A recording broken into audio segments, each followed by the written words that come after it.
good day. Yes, we're here again. It's the Atlanta Discuss channel. It is State of the Nation. State of the Nation on Atlanta Discuss. State of the Nation country, Nigeria. Nigeria, yes, the largest concentration of Black people on the planet. We say it all the time.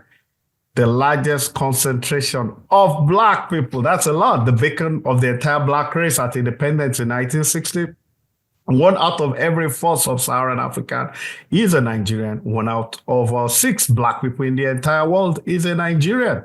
They tell us all the time that we're the most educated migrating bloc to so many of the continents in the world. Some will say 1 of the 7 continents, some will say 2 of the 7 continents. I've read statistics that say we are the most educated migrating bloc to about 3 continents. That's when you add Australia, North America, and some part of Europe and possibly Asia. But the statisticians will defend it, but I've read that much. But yes, State of the Nation, why is it that things are hard to do properly in Nigeria? Most of the institutions of government are not as functional as they should be, even though we have one of the best scholars in almost every discipline in the world. Is it the judiciary? Are you talking about the police? The constitutionality itself, when you look at our lawyers, Nigeria Bar Association, everybody seems, let me say, shy to do the right thing. So I don't want to say they're derelict, but we know we're not firing full throttle. Financially, technologically, and you see Nigerians all over the world doing extraordinary things in different countries. That's not their own country. Why is it so hard to impact it locally in your country? Well, today we are talking to another fantastic guest. I'm sure by the time you see who she is, you'll all be excited. We have Miss Yemisi Ransome Kuti. Welcome to Atlanta Discuss State of the Nation. It's a great pleasure being with you. Thank you. I'm really looking forward to our discussion. We're going to have a lot of fun. It's not old bear, we say it the way it is, the truth, Absolutely. the truth. Let me just introduce you. You're a person of so many areas, I can see from your CV here, you're everywhere. You have degrees and diplomas in business, management, aesthetic, counseling, and human resource management. You work to Shell. You have your own business, the Ransome Kuti properties, and so many other things. You're an activist, actually. You fight for the people. You don't take nonsense. That's why I actually invited you. I know everybody knows you. You have the pedigree. The resume is in public. But we have a tradition, we kick the ground running immediately and, we don't waste time and let's go for it. So my first question really to you, because we're going to talk about improving life of the Nigerian people, health and social services, because you have a background in that, politicians and the moral fabric of the nation. What really is going wrong? The women empowerment and leadership. Hopefully we have some time and we look at the future direction of the country. So what do you think are the most pressing challenges facing the country, Nigeria, today, ma? Over to you. I'm scared. But it's over to you. Should we start? Yes. Yeah. We have myriad challenges which have accumulated over the years. And I think one of our node stone is the fact that we're different nations collected together in one entity. So we're really a miracle experiment. Oh, wow. And I am very passionate about making it work, showing the world that Africans have the capacity to nurture their own experiences, historical. The fact that we have, as Africans, yes, we have this history of communality, of Ubuntu, so to speak. Africans are more interested in collective success than the Western world. In the Western world, it's more individualism, succeeding as one person, one entity. But in Africa, we have evolved as a people who kind of see each other as brothers and sisters and are more interested in the collective good and collective development. People contribute to the education of their siblings or their relations or one thing or the other. We do a susu very well where people, pool their resources and stuff like that. There's a lot that's happening outside the political structure, so to speak, that keeps us going. You can always get something from brother or sister or auntie. You go and visit somebody, you get a meal. You don't have to book in advance, that kind of thing, as you would in America or Europe. So we come from that history. And that, I think, is the challenge we have, because we have now introduced other ideologies. Religion is one of them, separate religions competing for converts. Mm-hmm. Without focusing on the essence of the religion itself, which is about peace, about love, about the public good. So we have that challenge. We have the fact that we do have different ethnic tribes. I think there are about 400 and something at the last count that make up the country Nigeria. So breaking up for us, I keep saying it's not an option, because we will just blow into smithereens.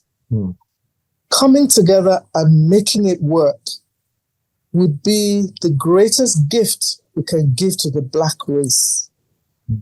That we have the capacity to show the world that our ideology works, that we can work together, we can look after each other's interests and make it work.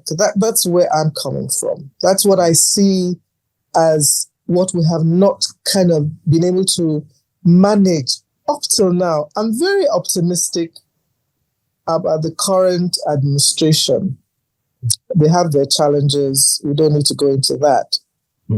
But I think we're beginning to see a level of looking at the competencies across the board and not just leading because of the more primordial sentiment. I'm beginning to address issues based on real data, real facts, and that opportunity to look at what the challenges are, not sugarcoat it, and allow people to engage with it. And we're beginning to get a number of citizens themselves to that point where they recognize that it's not a miracle thing. You're not going to pray and it's going to happen. You're not going to wish for it and that it will happen. You have a responsibility as an individual to identify the areas you can engage and partner with others and make those changes happen. Take it as your responsibility and not just government this and government that. So I've told you the challenges and a little bit about what I see as the trends and some of the solutions that we could make use of. All right. So about Nigeria is a very big nation, like we both agree. So do you think we still need to talk? Do you think we still, there've been a lot of conferences in the past, but do you think we still need to sit down and talk? Because in the last 10 years, they've killed more Christians in Nigeria than anywhere in the world. Those are facts. It's well corroborated. And I'm sure in the past we had Maitasini and all this, and these things are reoccurring. So if at the end of the day, perennial problems remain perennial, we have to move ahead somehow. So do you think we still need to sit down and discuss as a people? The statistics we have is that there are more Muslims killed in Nigeria than Christians. Wow. Because the insurgents and terrorists are fueled not by religion, but by economic factors. Yeah, absolutely. Yeah, I know that. They want to grab land. They want to take over money. They use the religion as a camouflage. So they're equal opportunities offenders. They kill wherever. And because the insurgency is happening more in the north, where there are more Muslims, the collateral is that more Muslims are getting killed. I feel very sorry for the Northerners who have to deal with this, because they have actually gotten more of the negative effects of the acts of terrorism than the southern part of Nigeria. I mean, I did a tour of the Southwest a few years back to look at this very issue of herders and what's the other one, farmer killings and all of that. And I had one-on-one engagement with those who were affected, and the solutions that the southern authorities, the leaders, whether it's the institutions, not so much the religious, more the traditional institutions, utilized to engage all the stakeholders.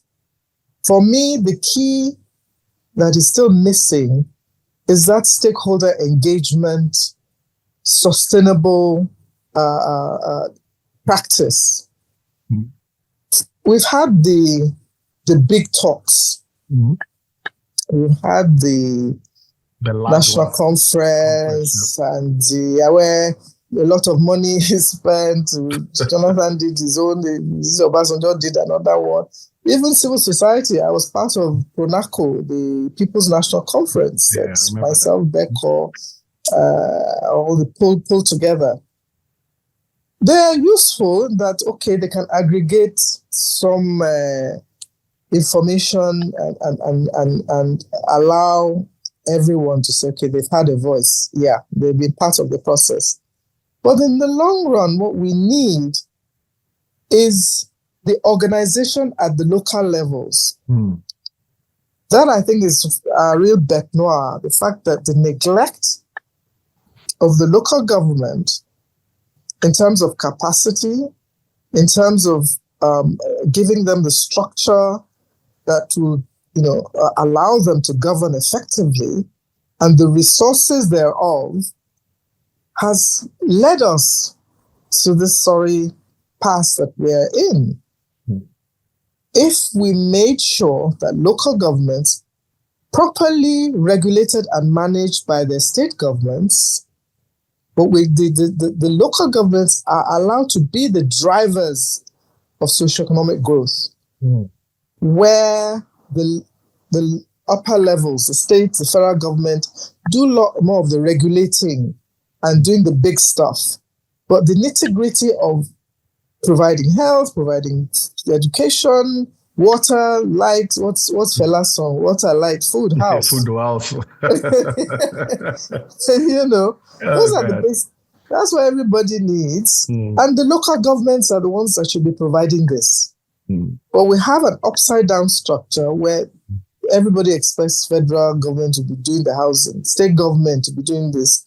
We need to do a little bit more to restructure in such a way that we have a bottom-up approach to government, where local government should be where the politics is, where the development is, where we all face each other mano a mano, and solve the problems right there.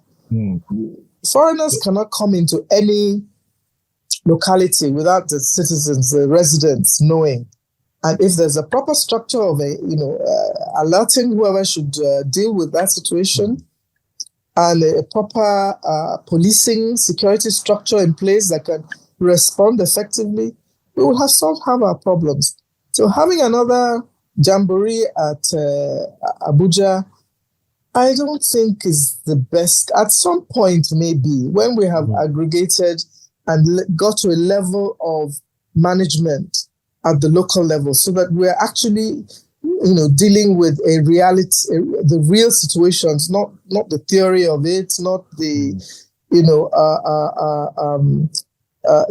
imaginary scenarios, but the reality that we can immediately address, change if necessary, ensure the correct personnel, whether from the government side or from the local community itself. We grew up in this country where local governments worked. True. The government, if you have a problem, you go to the local government chairman. You're not chasing presidents all over the place Or governor. or Okay. governor. So You you think they should tamper with the concurrent list and the exclusive list now, that the federal government has too much responsibility? So I there should think be a so. trickle up. Yeah, you think so? I think so. There should be a lot more money going to local government. That's where the people live. That is where their needs need to be met. And this is where the expertise reside. And building that capacity at the local level to engage and address and solve those problems is something we need to look at seriously. Interesting. So you mentioned that the government is looking at things more empirically and we're seeing results. Can you give us an example of one of the areas you think they have traction now? There are a few things they're doing. The taxes, the tax reform, I think it's going to be a game changer. I'm hearing a lot of interesting talk from the new Minister of Education, Dr. Alausa. Yeah, that's right. Yes, because that whole education something has to change. You mean the 633, all those? Because what's the purpose of education? Is educating people to have the capacity in premature to solve problems that they face in life. They know how to manage systems. They know how to problem solve. They have critical thinking skills. And they know how and the opportunities for them to now take to the next level, whether it's loans for their business, loans for their houses, and material that is actually local, because one of our big problems is that a lot of stuff is still imported. The industries for textiles, for even agriculture, for adding value to whatever is coming from under the ground. We are a very rich country in terms of the materials that is under our foot, but how do you turn it into something exportable? Don't even worry about exporting. That is consumed locally is something that education should be able to address. By the time a graduate comes out of university, they should be able to set up shop, go and take cocoa from somewhere and start making chocolates. Those are some of the areas that I see the new minister speaking to. The Minister for Health, Mr. Pate, is also laying out some credible policies that over time, I think will yield some results. The big issue of food security, because there's the interconnection between security itself, because most of the areas where the farming goes on is where the militants are active. So they chase away the farmers. Of course, then there's no food everywhere. So you now have inflation, catch-22. So taking care of security, I hear the president saying, get it done or else. But state governors also, they get security votes every month. They won't tell us how much, so I cannot. But governors don't control. They don't control the military. They don't control the military, but they have that. The military is not the solution. We're not at war. Or the police, so to say, yeah. It's the police and things like what Lagos State has done. Lagos State set up the Lagos State Security Trust Fund, I think it's called. Yeah, something like that. Yes. RSF or something like that, yes. Yeah, it's a security trust fund. Many of us contribute to it or have contributed to it in the past. So it becomes a local initiative where businesses, I think they're also taxed. And the Lagos State government buys the vehicles, buys the guns, equips the police, gives them training. So that's why there's relative security in Lagos State. I don't see many military people around. What are the other governors doing with their own security trust or whatever, an equivalent thereof? In Oyo State, I understand, is it Oyo or one of the other southwestern states, they have Amotekun. In Lagos State is more... is in all the southwestern states. Yes, but there are different models. And in Lagos State, for instance, it's more neighborhood watch. They have a very good structure here where people are hiding in the shadow. You don't know where they are there, but they are monitoring what's going on. And that too, I think, needs a bit more reform so that it's a little bit better equipped to be made more competent. And some of the activities of those who are doing or watching us are not actually creating problems for us. So the governors have the capital. They have a lot of money being sent to them from the subsidy removal exercise. A lot of that should go to security. People cannot secure, particularly in the north where they have the problems, or places like Plateau and Benue. If you have those challenges, then people cannot be productive if they live in fear. So those governors must spend their money creating their own security infrastructure that engages the citizens in processes and with tools that make it easy for helplines, contact, equipment that will rapidly respond to issues, just making people feel safe enough to go into and do the business that will develop your state. Interesting. Yeah. I think, from my observation, I doubt if there's any state in Nigeria that has not bought vehicle for police. I think they just didn't take it a notch higher. Talking communication gadgets and all the relevant. But let's go to health and social services. I know you're passionate about that a lot, So, how can Nigeria's health and social services be strengthened, in such a way that it will provide better care and support for all the citizens?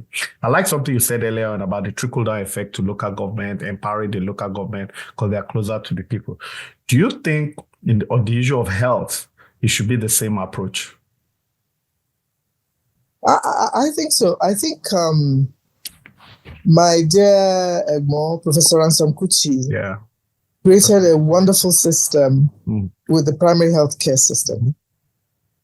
But the problem I have with a lot of government initiatives is the people that manage them. I have a real problem with our public service. When he was setting up the primary healthcare system, I heard stories about they will buy equipment and then they will open one primary care center, health center, open a fanfare, blah, blah, blah, blah. And once the minister is gone and all the dignitaries, they will collect it and use it to open the next one. Wow. Or part of it. So our public service, for me, should be the next target for reform. I know... That's the civil service. The civil service, yes. Because they're the ones who implement government. I agree. Everybody's looking at the politicians, but they're not looking at the civil servant. They spend more time there in the office, They're even wealthier than the politicians. They are the ones. They show the politicians where the loopholes are. Thank you very much. No politician can take money out of the budget without the accountant or the PAMSEC signing on. That's true. So that's what I think should be like the next big effort, next big thing to address. I know that Mr. Abacha decimated the public service. They were very good. They were top notch when the Asojus and all those people were there. And they were dedicated. They didn't get much as salary, but they were given houses and they lived relatively. They brought up their children. They were able to send their children abroad. They lived relatively middle class, comfortable lives. They didn't want to be millionaires and be rich and be driving 10 cars. They wanted to, have a useful career, contribute to their country's development, and make sure they take care of their individual responsibilities. Absolutely. But when the Abacha came and just drove everybody, since then, most civil servants are saying, look, I must take care of my old age. I think it's like from Muritala. Yes, yeah. it was. Thank you for correcting me there. It was Mr. Murtala that did that. Just destroyed whatever we had in the past. And we have not recovered since. So there needs to be a refocusing on the capacity, the training, the welfare, the KPIs, and making sure that your progress is tied to your delivery. It's not a private sector entity, but it should operate like the private sector. Interesting. It should operate as a private sector. So that if you don't deliver, let's throw away the GO or whatever it is they use that they can't sack them. You are gone. But make sure they're BGs. Make sure that they're well remunerated, paid, they get what they need, and then make sure they deliver or they're gone. There should be accountability in the civil service. We don't have enough. I mean, some of them are there 30, 35 years. I don't know what the regulation says, but the politicians come and they go. They are there permanently. And committing all kinds of mayhem. Wow. That makes sense. So let's talk about the moral fabric of the nation. I mean, I'm sure you know we can do better than we're doing. I mean, so how do you think politicians can let me put it the way I wrote it. How do you think politicians have attributed to the erosion of the moral fabric of the Nigerian society, and what can be done to restore trust and integrity in governance? Well, I think politicians all over the world are not trusted. They're not trusted. I don't know any country that is absolutely 100% what a in love with their politicians. And in our own case, historically, I think starting at the beginning when we had, the forefathers, they had good intentions, and the first set of politicians, they have come with that patriotic and development-minded, interest in their country to office. But over time, there was a little bit of derailment, which is normal in any country. But before we could say Jack Robinson, the military took over. Before we could resolve ourselves, settle down, and do whatever it is that we needed to do, the military came and said, oh yeah, all of you, out. So we had that, the interregnum, the first one. The second one is even more dislocating and made us more dysfunctional. And the culture of corruption by that time had become like, it's okay now. I mean, you're not killing anybody after all. Just take it, still a little bit, but I mean, there's corruption everywhere in the world, as far as I'm concerned, as far as I know. But there are systems to make sure that if you are caught, you pay the heavily. Institutions in those countries work. Yes. And if you are caught doing those wrong things, you will pay for it. Even though Mr. Trump is writing another set of principles for us to look at. However, because after being indicted, convicted, nobody thought he would win an election again. But there we are. So speaking to the morality of a nation, you have to recognize that there's so many elements now at play. And the fact that we had this military intervention, and when those of us who are fighting to get off the military were thinking of what kind of Nigeria we wanted. I remember having discussions with Kuti, Kiwe, Ganifawe, Hemi, and the rest of them. Okay, when we get rid of the military, what is going to replace it? Is it the same politicians that you say are immoral, this and that?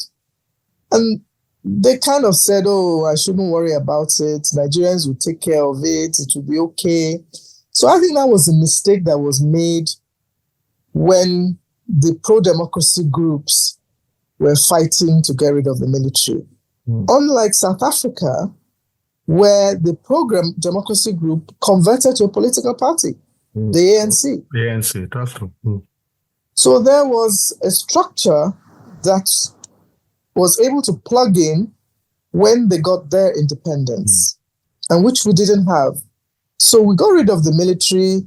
There was a vacuum, and this all same set of people who we did not quite think were running the country the way we wanted, jumped back in, and we've been battling with that ever since. That credibility of the elected officers, those who run for office, and the political party structures, and who are in the political parties.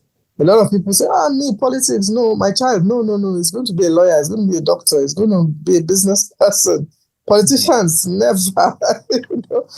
So we kind of, those who should be in the political parties, the average businessman, entrepreneur should belong to a political party and change the system from within and be the voice, have those numbers within the political parties to direct the agency of the political parties we have. So we have a number of, a whole set of politician professionals who are they've been the ones there forever, and a lot of new people are not enthused. A lot of young people, we are encouraging young people now to go and join whichever political party you like, and be an energy and a voice and a leader within those spaces. So I think that's what has to happen. I think that's why you talk about moral decadence, because the space has been created to not bring in enough professionalism. The people who did come from backgrounds where they were beaten to hell and high heaven if they stole one penny. You're coming from homes where values were the important thing, not the money. Your parents, yes, they want you to be educated, but they always told you to remember the child, of who you are. Your name was more important. Your values were more important, because that's what you are going to go to your eternity with. That's the person that you're going to see in the mirror every day. Somebody that you'll be proud of. You may not be rich and have 10 cars, but you'll be able to beat your chest and say, I'm good, and be happy. And that's the environment that we're starting to bring back. It's going to take time, because I think the damage during the military years and the immediate past regimes have been so severe. But I think also that the fact that we have, because the corruption did not seem like corruption because we had a lot of money. So people were getting what they needed without necessarily having to worry about the accountability and the morality of it. That is my uncle that gave me the contract. And he's the minister. What's wrong with that? That's what you're supposed to do. You cannot go into an office now and not look after your family. That kind of thing was allowed to pervade the system until this crunch time, where there's not enough money to be Father Christmas to everybody. So I think everybody's having to sit up, and they are now allowing those who have that capacity to do, like the Kekere Code, the new CJN, the new head of the Chief Justice. She's known to be a tough woman. Maybe in the past they would have regged her out of the possibility of even arising, or have truncated her progress at some point. But because everybody realizes that you now need your top 11 to govern the space, and the people who can now who in the past would just scream ethnicity or something are told to keep quiet, because right now we just need to get stuff done. When we've done it, we can talk about those other things. So that's what I see happening to our moral space. I think we're beginning. We've got somebody like the guy in the EFCC, poor guy, I don't envy him, having to face the corruption issue, frontally, and he's doing stuff. People are, of course, very impatient, but justice system really doesn't work anywhere in the world in that way. So it's going to take time. But I see the shoots coming out. The direction is becoming a little bit more positive. People are beginning to think of accountability, and the governor, the president himself has a lady, what's her name? Halima, gone out of my head. Anyway, she's in charge of managing and trying to keep some KPIs and coordination going at the federal level. I think all the state governors need somebody like that who's going to be focusing on making sure there's delivery. Something's supposed to be done. It is done. Even if you steal something out of it, you don't follow the whole thing. We can still see the results in a qualitative way. Let's go back to something you said earlier on. Yeah, you said that the activists did not take part in the election. So are you saying that was a mistake? The human rights activists, like in South Africa, the activists, those that fought for it, they culminated into ANC, political party. So they took part in the process. Now, yes. In the case of Nigeria, the activists, the Falana, people like you, they abdicated more or less, and they allowed the politician. Do you think that was a mistake? Is that what you're saying? I think that was a huge mistake. And not only that, I remember which election it was that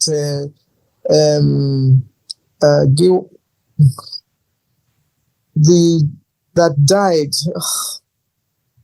The one that wrote all the constitutions, one of our leading lights in the justice system. Oh, Akabashoro? No. A lawyer? Yes. He's dead now. I'm 78. You can allow me to forget things. It's okay. You don't look 78, but you're doing well. You're doing very well. I forget his name, but he was one who said we should sit down look, that we shouldn't even vote. Remember? So it was like, because they didn't trust the military to even transition to transition and all that. So they engaged. And once you don't engage, you leave the space. That's true. For your detractors or your enemies or whatever to say, right, I've got all the control. Your enemy grows strong where you live. They grow stronger. They grow stronger. And by the time people like Gani, I remember Gani started his own political party, the National Conscious Party. Falana ran for office, Gani ran for office. The citizens had already been... They've moved on. Polluted against you coming and talking grammar. Now is money. You bring money, you want to win election. Absolutely. You bring some money, you know. So, I ran for election myself, and that is all the song that I was hearing. They wanted money. Wow. So, again, we have got to a place where everybody now has to take responsibility for what is happening. It's not just politicians. It's not just colonials that did this to us, military that did that to us. Everybody now must realize that they have the responsibility to get it right. A 65-year-old man cannot be blaming his father or mother for... Thank you very much. At 65. Yeah. But let me ask you this. I mean, like today now, government says cut your coat according to your cut, no extravagance, there's paucity of funds, we are trying to balance the budget, the cash is not there, yada, yada, yada. But from what we see, the governors, the ministers, the presidents, even the senators, they are not cutting their coats. They're driving the most expensive cars. Their allowances have not been reduced or deducted or something like that. They are still living a very large. Yeah, they are. So that's not a good way to lead, or what do you think? Well, I think always leadership by example is the best way to lead. Absolutely, yeah. The only excuse we can give them is that they did their killing at the very beginning of the administration when it wasn't clear enough the effects of the policies, both foreign exchange regularization and the subsidy removal. So there was still kind of money around to say, okay, this is a policy that the last administration had set up, because that is what they said, that the cars had been ordered or something by the last administration. So they just had to fulfill the contract. And of course, my dear politicians, whether they're from Labour Party, PDP and everything, none of them said, no. It's against our principles. Everybody took the card. Exactly. Because the people in the village too want them to come back. They want their elect to come back and share money, share rice, Thank you. That's the point I wanted to stress next. That the politics, I think a professor called it the other day, we're practicing development democracy, not pure democracy. Not pure democracy. Yes, we're not there yet because there's still too many hungry people, too many uneducated people, and the structures are not as strong and sound as they should be. And the point you made about the dependency, because a number of people, and also part of the culture, is that you look after your relations, that training. That's what I did to my children. You have to be independent in this world. You have to be able to look after yourself. You cannot be dependent on mama, me and papa, because anything could happen and then you are left high and dry. So that culture has to come back, in the sense that children are brought up to have that sense of responsibility for their lives, shaping their own future, getting the skills that, sure, then we should have welfare schemes so that people who fall out, there's a net to catch them. But as a general principle, we have to reach a place where people have the agency and the capacity to take responsibility for what they do, rightly or wrongly. And this idea that, you just see somebody, it still happens. There's a boat driver that, kind of adopted me because it wasn't far. I tried to find those who are within. I'll tell you a little bit more about what I'm doing at the local level in a bit. And then the next thing, he's telling you he's sick, he needs money for medicine, something. And this is something that we were taught you just don't say. You cannot ask somebody that is not your brother, mama and papa, anything. So those are the things that have to become a cultural thing, that we have the discipline to manage ourselves. That any money you have is not for you to go and marry second, third, or fourth wife. It's to manage the one that you already have. If you have any money, it is not to go and buy a shoebi and do. I must live within your means. Yeah. Live within your means and be proud of it. We used to call ourselves Talika Alagidi. Because I'm poor does not mean I don't have pride. I don't have respect. I don't talk to me anyhow. Keep your money. I keep my caution.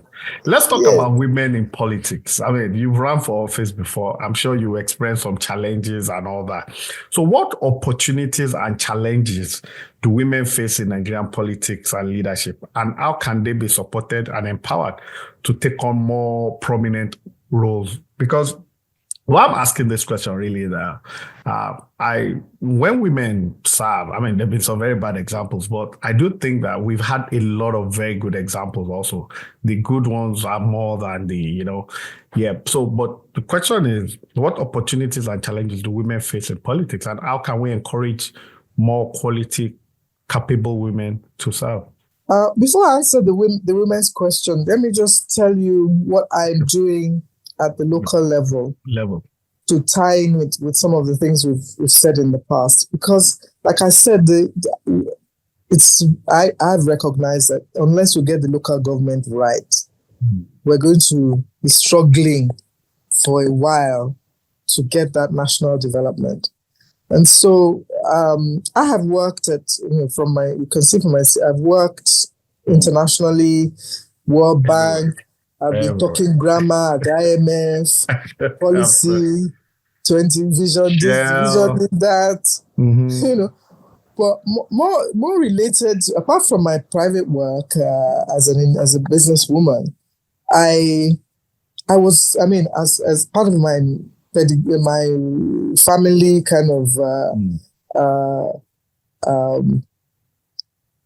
our culture of always wanting to engage and see that things are done. So having seen a lot of the work that's been done and the policy initiatives that have been spewed out, I've worked with the ECOWAS, all the various levels of government. And then the national level, I've been part of this vision, this and that. And, all those stuff that is created, policy that looks very brilliant, big books, they're all in somebody's shelves. Even at state level, apart from founding the Nigerian network of NGOs, I founded the Lagos State Civil Society Partnership, working when Fashola was there to get that synergy between civil society and government. But it's clear that all these policies are not hitting the ground. When all of us come home from the various seminar and discussions, your water is not running, you have no light, the services are not there. So we thought, well, let's see how we can engage at the local government. So at the moment, we've identified the local government as a template, as a model, to see how that engagement works. We've got the state government there, we've got the local government, we've got various development partners, the chambers of commerce, and we're working together in the local government to develop the policy to really target the areas. We had a local government economic summit. But before that, we did a needs assessment survey of the local government to find out what are the challenges for businesses and young people. After that, we had a webinar to identify what's the comparative advantage of this local government. What should they be focusing on for socioeconomic development? For that local government, it was commerce. So we've been having we had a local government summit.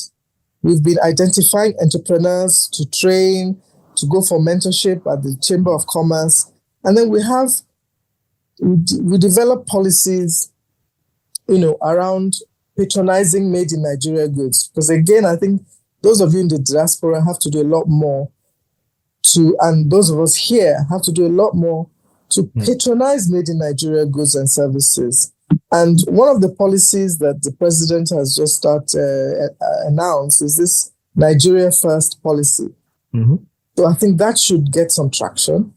Another policy we're focusing on is this 2-kilometer rule policy, that within your area where you work and where you live, you should patronize those local businesses. You have to invest your own money into the local economy. That is how economies grow. So taking that individual responsibility and not just waiting for some grand government policy, we believe is going to get some traction in changing the way we are. And then our own ability to look at these issues based on where people are.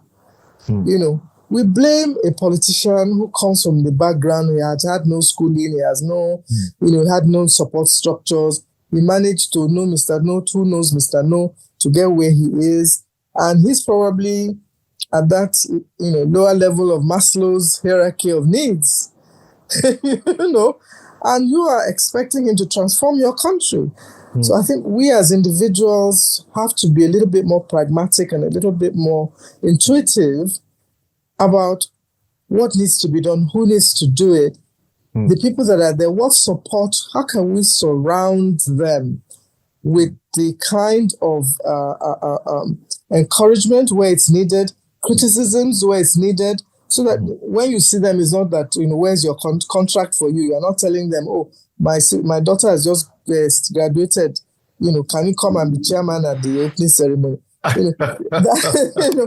That's misplaced priority. Yeah, exactly. So I think if at the local government level we all begin to engage with the various stakeholders. I was talking to Mr. Olagunju the other day, Mr. Wahid Olagunju, who was the head of BOI, and he's retired. But he's working with in Kwara State, with the local government, the Offa Council area. They're developing a master plan for the local government that will take care of, all the issues. Is it entertainment? Is it this, that, health? All of it. So planning concretely at that local government level, I think is so critical, because we have the grand plans. But it's like we want to build a cathedral and we haven't even laid the structure for the foundation, how the foundation will look like. We just want the edifice to look fine out from the outside. So I think that's a lot of the focus that needs to be done now.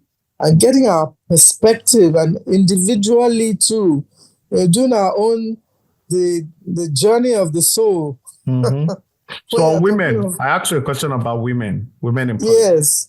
So as individuals, women have a real position, because we bring children into the world. We're the mothers. And whatever the culture or the environment says, we spend the first 6, 7, 10 years shaping the children that we bring into the world, deciding the number of children we are able to manage. And by that, I think we already have a very, very important position, both in the political. I mean, we're the biggest spenders, because all the money that men are spending, we're the ones spending it for them. So let's take responsibility of how that is managed. Whether you have the first, second, or third girlfriend, you are still the one taking money. Everybody from has a role to play. These poor guys who go and do all whatever it is they do, bring the money. Now they spend them. So we have that pivotal leadership role in shaping the realization of it. And I am very encouraged by what's happening in various parts of the country. I know that culturally, we have diverse understanding of women's roles. In the North, I think there's a lot less opportunity, even though they are beginning to realize, because they have children, these leaders. Their children get educated. They send their children to universities to get degrees. And when those children come back, they begin to speak with them differently. They begin to start programs to elevate girls and women. They begin to engage with the political dynamics in those parts of the country. So I see changes happening, not enough. The challenges I think women face most is funding. For me, that is actually it. Because I think a lot of the women who have the capacity and who have the interest don't have the financial resources. They don't have the financial kudos to do it. Oh, wow. And politics in Nigeria is a very expensive exercise. It is, I know. Very expensive one. Extremely You buy a form, something, So that from my engagement with those who are doing electoral reform and all that, my suggestion has always been seeing how we can reform the funding of the electoral process, the whole structure around it, the ability of individuals to fund the electoral process, to fund parties. In America, I'm sure you have laws that prevent. Yeah, of course, a lot. Any individual to There's donate. a limitation to how much you can give and all that. Can give, So we have to look at that and see that it becomes less costly for anybody to want to run for election one, and that those who are also contributing to the electoral process are not in a position where they can just dominate the whole thing. And also, the looking at the possibility of the state funding the political process. Okay. In such a way that it limits the controls from that individuals, all these godfather and all the rest of them, godmothers.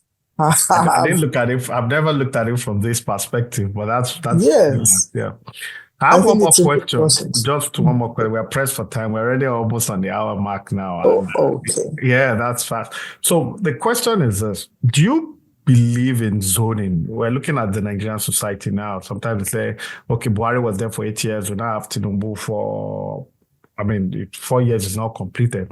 Do you believe that to be, even though it's not particularly written in the Constitution, I know there's what do they call it? There's something in the Constitution. I've forgotten the way it was called. Oh God, it's off my head now. That you have to pick representation from every state. There's a way they call it.